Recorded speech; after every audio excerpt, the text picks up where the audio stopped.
Today we are going to talk about unobtrusive research. In unobtrusive research, researchers do not have direct communications, contact, or interactions with participants.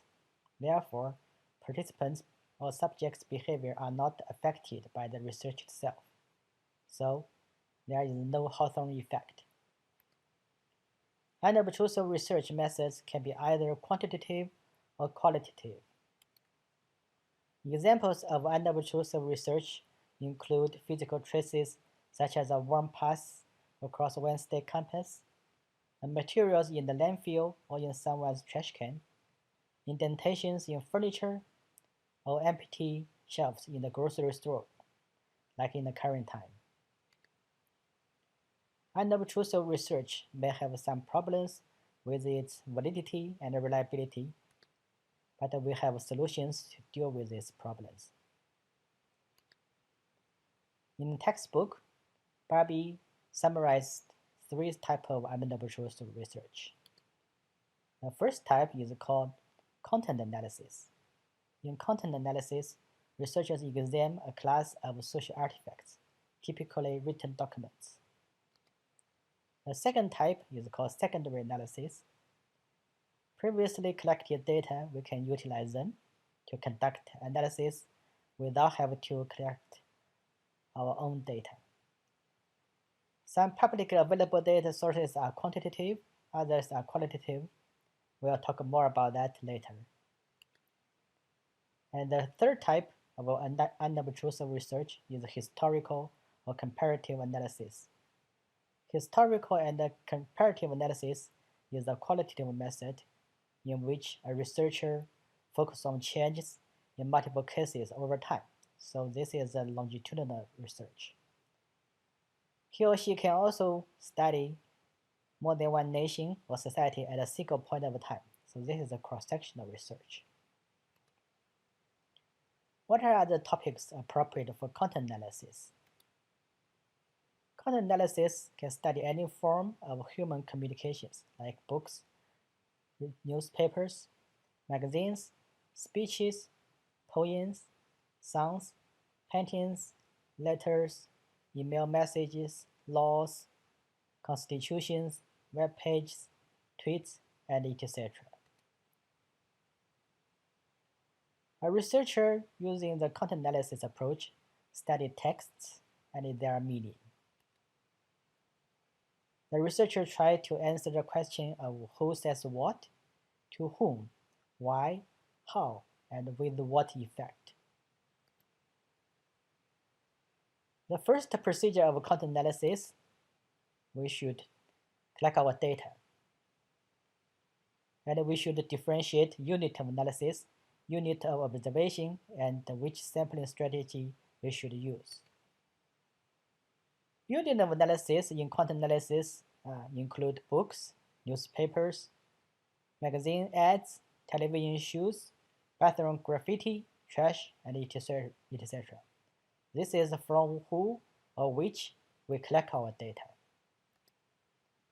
Instead, unit of observations is what kind of information we should collect from the unit of analysis. Sometimes we need multiple units of observation. In textbook, the TV violence and sponsor example shows that we need to observe commercials and programs at the same time. In one word, units of observations is embedded in units of analysis. What kind of sampling strategy can we use for collecting data for content analysis? We can use probability sampling methods. You should remember there are four types of probability sampling methods: random sampling, systematic sampling, multiple stage stratified sampling, and cluster sampling. In the example of TV program sampling, you need to randomly select channels, days, and times. In another example of newspapers' personal ads, you can select which paper, which dates, and which ads you will pick. After we collect data from the unit of analysis, we should do coding again. This is a process of transforming raw data into a standardized form. There are two types of coding methods in content analysis. One is manifest coding. So this is a visible surface content, and its coding approximates the use of a standardized questionnaire. You still remember the strengths and weaknesses of a questionnaire. It has high reliability or consistency, but less valid. Manifest coding is analogous to survey data collection, so this is a quantitative approach. You should establish variables and attributes and ready for data entry. And then you need to also establish a base for counting for comparison. An example here is to measure how romantic a novel is by counting how many times the word love is present in the novel. While different people like you, your teammate, or your assistant count the same level usually come with the same number of love. So this indicates high reliability. However, other people may say the frequency of the word love does not accurately indicate how romantic the novel is, so manifesting can have low validity.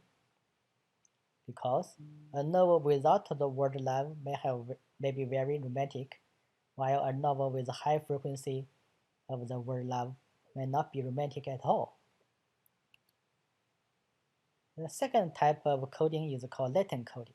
This reflects the underlying meaning of the texts. So this is more valid but less reliable. Latent coding is analogous to analysis of qualitative data.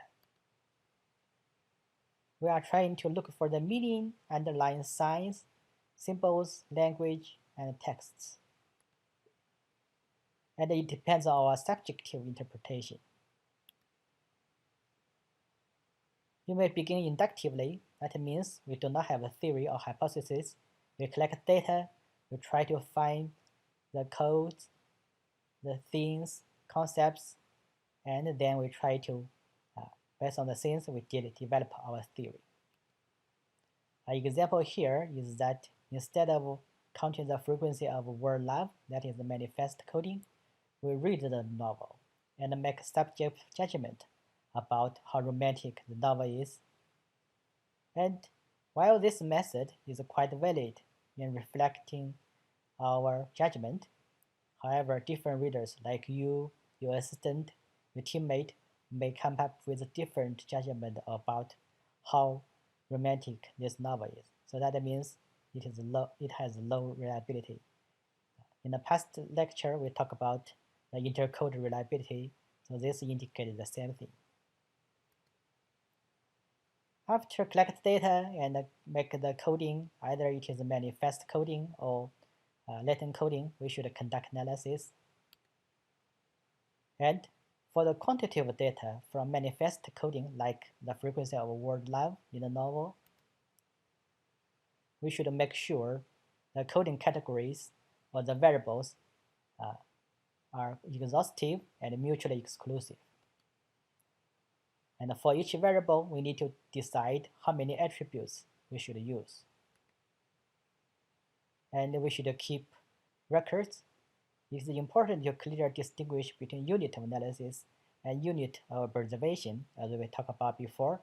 Unit of analysis is where or from whom you collect data, and unit of observation is that which kind of data or information you will collect from the unit of analysis, and the unit of observation is embedded in unit of analysis. And record the base. For example, if you count 200 romantic words in two novels, it is important to know how long the novel is, or how long each novel is. For example, A novel has 20,000 words, and the B novel only have a total of 10,000 words. So you should know why, after they are standardized, the B novel have a higher frequency of romantic words of love. And for the qualitative data from latent coding, This is inductive research. That means we do not have theory or hypothesis at the beginning. So we only have data. We try to look for patterns, and in grounded theory method or GTM, we know theory is grounded in data. So we try to find the negative cases. We should examine records for patterns and generate hypotheses, and we find disconfirming or negative cases, that is, do not fit the pattern. And then we have to fine-tune the hypothesis, or sometimes, in the worst case, we should abandon the hypothesis. It cannot be fine-tuned. What are the advantages of content analysis? First of all, it's economy of both time and money. We don't have to collect data by ourselves, so it saves our time. And we do not need to go to the field to collect our own data, so it also saves money. And safety, this is not talking about the researcher safety. This is an analytical approach. So content analysis allows us for the correction of mistakes and redo over. And content analysis allows us to study something, a topic that occurs over a long time period or in the past. And sometimes we can have large samples available for use in content analysis. And content analysis allows us to study some subjects that is inaccessible otherwise, for example, people who have died before. And since content analysis is a type of unobtrusive research, there is no Hawthorne effect. The subjects or the participants are not being affected by the research itself. For example, the writings are so spontaneous, and the writers are free to write at their own convenience rather than the researcher's convenience. And high reliability, you can always recode and recode again to ensure reliability. The disadvantage of content analysis: first, the content analysis is only limited to the documents itself. You have to examine what you have. And the problems of validity are likely, since these written documents may not reflect the topic, do not match your topic very well. And the bias. The recorders of meeting, although they are writing out of their own spontaneous or convenience, it might not be representative of the population as a whole. Now we move to the second type of unobtrusive research, that is secondary analysis. When there are good existing data set on the research topic, you can consider use this type of data sets, and this type of studies are called secondary analysis, and the data used is called secondary data. Instead, the data you collected by yourself is called primary data. There are many existing secondary data that are very large, cover a long time, and complicated. So extensive training in statistics and sometimes computer program is usually required to conduct secondary analysis. So where you can get secondary quantitative data? We have talked about the General Social Survey data, GSS, before, and we use SPSS to analyze this data in one of our computer lab. Another secondary quantitative data that is famous or well known in the public health field is called EdHealth. So this is a study initiated in 1994. Its object is to learn about the lives and behaviors of adolescents to adults in the United States. And you can find the data from the University of North Carolina website. Another secondary quantitative data is the Wisconsin longitudinal study. This is a study surveyed 10,000 women and men who graduated from Wisconsin high school from 1957 for over 40 years. You can find this data at the University of Wisconsin Medicine website. And there is another website you may have known before called ICPSR. So this is Inter-University Consortium for Political and Social Research. And this is provided by University of Michigan. There are also some sources for qualitative data. One of them is called Murray Research Archive, Harvard. It is administered by the Institute for Quantitative Social Science at Harvard University. It can provide you with free case histories and qualitative interview data. Another one is the Global Feminism Project at the University of Michigan. So you can get interview transcripts and video typed oral histories focused on feminism activism, women's movements, and academic women's studies in China, India, Poland, and the United States. And our third data source is the Roy Rosenzweig Center for History and the New Media at George Mason University. You can find many descriptions and links to numerous oral history archives. What are the strengths of secondary analysis? First, again, it is efficiency. You can save your time and money. It is unobtrusive. You do not have an impact on the data collection. You do not affect the participants or subject's behavior, so no Hawthorne effect. And secondary quantitative data usually have very good sampling design, so representativeness are guaranteed. And finally, if you have multiple quantitative data, you can do meta-analysis across these samples.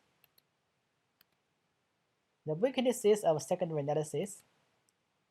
First, the data may not be created or gathered for the purpose entirely from use. And sometimes there are no such secondary data, so you cannot guarantee the data you want are there.